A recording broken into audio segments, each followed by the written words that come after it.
It started as a bout of pneumonia, but devastating complications have changed a Sydney father's life forever. The Bardia man has told 9 News that after his limbs were amputated, he then had to battle with the National Disability Insurance Scheme.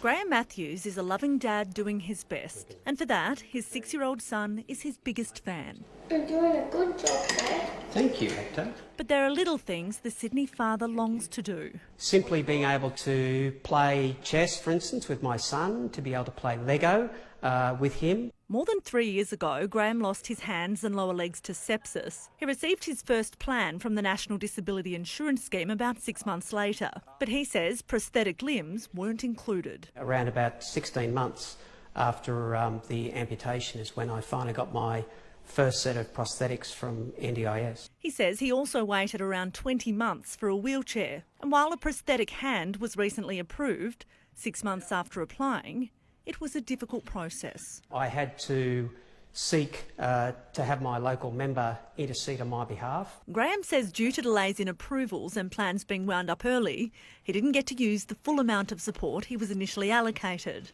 After that, his funding was reduced for 18 months. A new NDIS report shows nearly a third of the support provided nationally over 6 months wasn't used. The average person in their first plan tends to only use about 56% of their supports. When you get to the fifth plan, it's more like 78% of supports. Disability advocates and the Labor Party claim there's a reason for that. You get a package of money.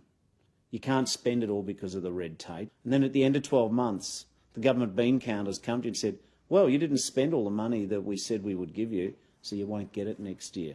The report also shows waiting times to receive NDIS support increased this year. In March, first plans were completed in 90 days on average, compared to 77 days in December. The government says that's because it's been clearing a backlog of complex cases. In 3 months, the NDIS received nearly 7,000 complaints and more than 14,000 participants requested reviews. That means there's 700 complaints and reviews being asked for a day. There's always room for improvement, and we've always got to continue to challenge ourselves to improve. But with complaints less than 2%, that's not bad. Graham has recently requested a review.